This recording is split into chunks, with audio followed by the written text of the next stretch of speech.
Hey, question. Can life be separated into lots of different compartments and still feel fulfilling and purposeful and carry you to where you really want to be? So this is a question that I'd ask myself. I've continued to ask myself over the years as well. How can I show up as a great father, as a great partner, as a great, leader or purposeful business person? They all take and require different sets of skills, surely. And when I'm done with one particular role, I take that hat off and then don the next hat and whatever bit of apparatus that I need, to be of service and be of use and be the best I can be at whatever happens next on the schedule or just by requirement. Now, the challenge that I personally faced was this transitionary period of going from maybe doing 7, 8, 9 hours in the business or, once upon a time, yes, in a career, and then having to shift gears violently, but it's almost not even a gear shift. It's a complete vehicle change.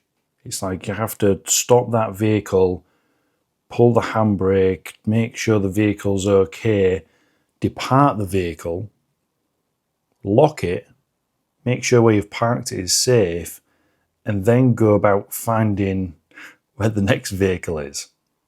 I know I'm going a long-winded way around, the analogy side of things, but that's honestly what it felt like. It was such a transitionary period of going from one place to the next. It almost felt like a waste of time. So I started to ponder the question more and more. How could I integrate all of these different parts of myself? How can I draw them all into one place? How can I actually be a great leader and be a great communicator and connect deeply, not just in, business or just my personal life separately or, in my relationship or as a father? How can I draw upon all of those and pull them together?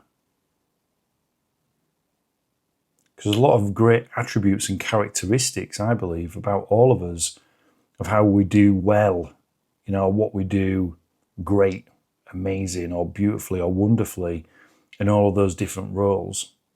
So why should we segregate them? Again, that's a question I started to ponder. Why should I only be hyper present and seeking to be the best communicator in the business? Why am I not doing that as a partner? Why am I not doing that as a father? Interesting. and that's the path that Elaine and I have followed for a long time, and we've truly buried a saying, that we've lived by. I should probably have it tattooed on me, in all fairness, because it was also one of the boldest statements, that people said to us, at our wedding. And sorry, I'm not trying to dance around what the thing is. I'm always doing my videos. I've got no notes. I've not got a script. I've got a topic that I want to share with you, and I sit here in front of the camera, and it comes out of me. I don't record more than once. So the first time I hit record, this is it. And then when I'm finished, I hit the stop button. That's it. No edits, nothing at all. So, yes, the saying, how we do one thing is how we do everything. And I started to think about that and this segregation, that I've just mentioned, about all of the different departments and compartments of life, and us having to, say us, you, me, everybody, how we have to travel from one place to the next, and the amount of energy and strain it puts upon us, And I know people will, and I used to do this as well when I was a lot younger. When I was traveling back from work, it was a time to, oh, right, well, I can put all of that down now and I can be myself again. Okay, so I've just spent the whole day. I'm going to dedicate my time, my life, my energetic being, and my experience. I'm going to sacrifice all of that and more in exchange for money. Interesting.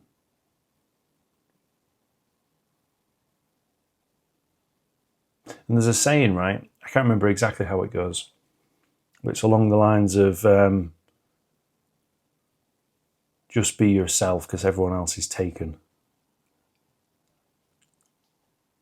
And I think a big part of this, if you're looking to try and integrate, the different departments and compartments of your life, is to ask yourself, who am I? Who is Rich? Who is John? Who is Laura? Who am I?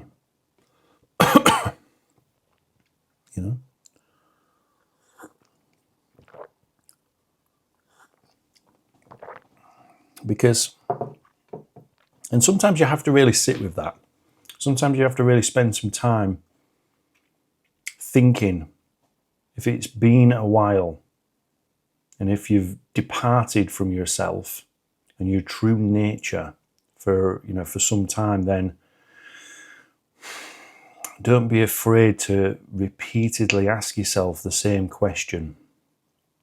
Beat the drum. Find the rhythm of where your natural self is.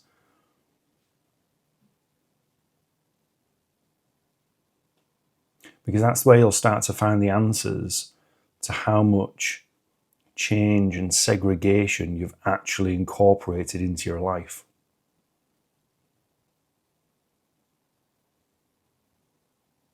Is that what you really want?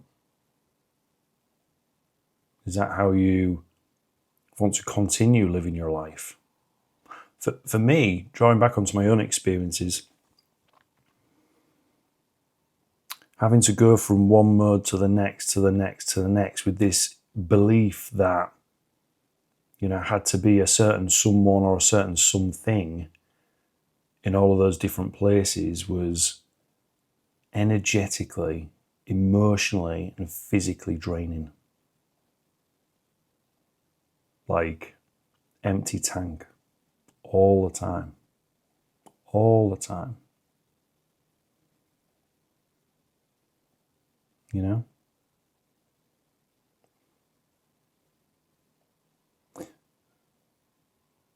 So like I mentioned, the question kept being, well, how do I integrate these things? How do I draw upon, some of the places where I believe, most importantly, number one, where I believe I'm currently excelling and doing a really great job. And then number two, where can I pull things from, or pull things together from where the people that are closest to me and the people that matter, what their perception is too. What do I do really great, and what could maybe be looked at, popped under a microscope for a second to see if it needs to be removed. Certain behaviours, certain habits, certain things that you might say to yourself or say out loud or say to other people. Once you get into the details, that's where it starts to become really interesting. That's where you start to look at what buried beliefs do you have about all the separate departments of your life. I simplified it for myself by looking at life in three different boxes. 3 different boxes. It might be the same for you, it might be a little bit different. Take whatever viewpoint you like. This has been how I've made it effective for myself. There's me, myself, self-growth, self, however you want to label it, in one box. Relationship, and you can have relationships, but again, how you do one thing is how you do everything, is the way that I've viewed this through. So if you're able to treat yourself a certain way, you can probably treat another person a certain way, and certain attributes. And then business was the third box. So what do I need? What do I need in all of those departments? What do I have to do? What am I obliged to fulfill? What do I desire the most? And where's all the crossing points? I'm sorry if you can hear toilets flushing in the background. You probably can't. I'm very aware when I record my videos, I mention things, I mention noises just in case. If you can hear it, let me know. My home office is just across the hallway from the downstairs toilet here in the house.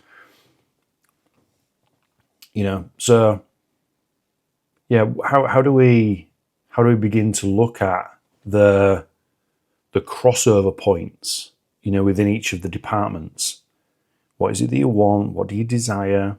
Where do you need to improve upon? And the first thing that I realized was, well, I need clarity. I need clarity on who I am, that sits inside of the self. And then that'll help me show up to be who I know I can be, and who I can grow into being inside of relationships, and also for myself. And then also that shines a really powerful light on who I am in business, who I am as a leader. So clarity, really, really key part of life, in my opinion, when I've, the amount of times and, the amount of time I've spent, traveling and wandering, this path. Curiously, not wandering in a state of being lost. I mean, there have definitely been times where I've been lost, questioning who I am and, what my purpose is. But curiosity as well, which is another really, if you're looking for like key words in what I'm sharing right now, remaining curious and childlike, I believe to be a really important path into finding what you want to do in life. If you make it a fun game, then you're able to lighten the mood around things. I think that's really important. So once you've gained clarity about, or at least the beginnings, it doesn't have to be crystal clear. It doesn't have to be, like the most expensive optical lens kit, in the world. The cleanest glass, It can just be, as long as you can see through. Because once you can see through to the other side, then you can begin to polish and create crystal clarity. So who are you? What do you want? What are the things you're really great at? What are some things that perhaps you can work on? And then the next. So that can lay in all 3 of those boxes, or whatever boxes you've got. And then it becomes a matter of, well, now I've got the clarity, what do I do to facilitate the things that I desire? Or the long-term goal in life, or the feeling that I'm wanting to go after for myself? Dead simple.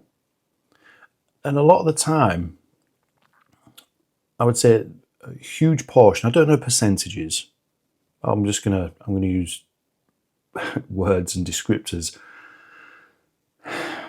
Most of us know what we need to do to get the things that we don't have. There are some rarities of where you don't know what you don't know. Like if I know I want to be a pilot, I know there are such things as teachers, coaches, pilot schools where you can go to learn how to be a pilot.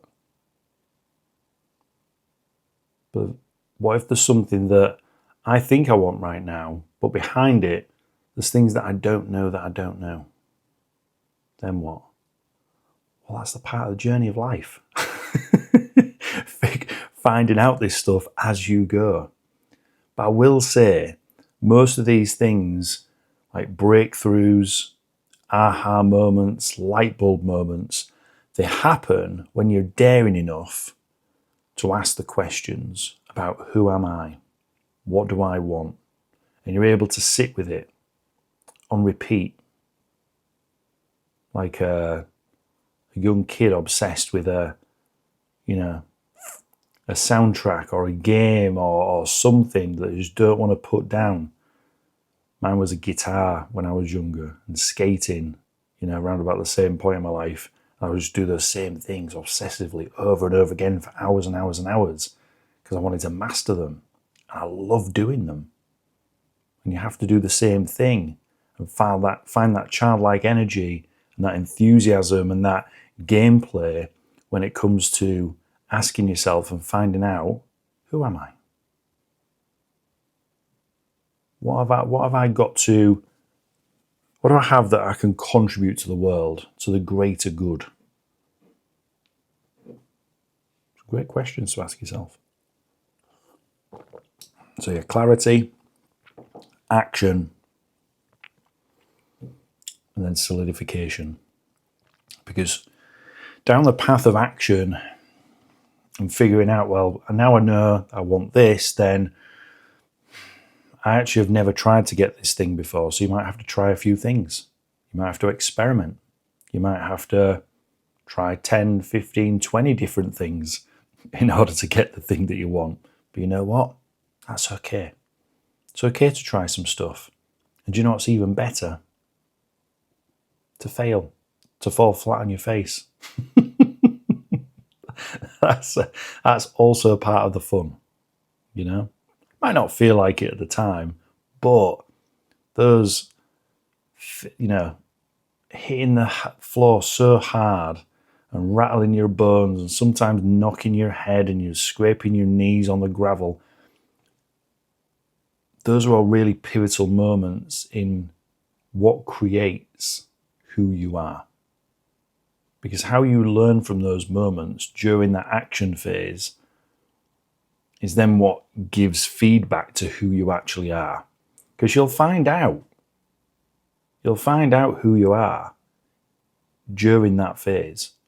Because if you're someone that starts out on a path and then you give up and you stop and you just retreat into your little cave, then guess what? You're a person that gives up.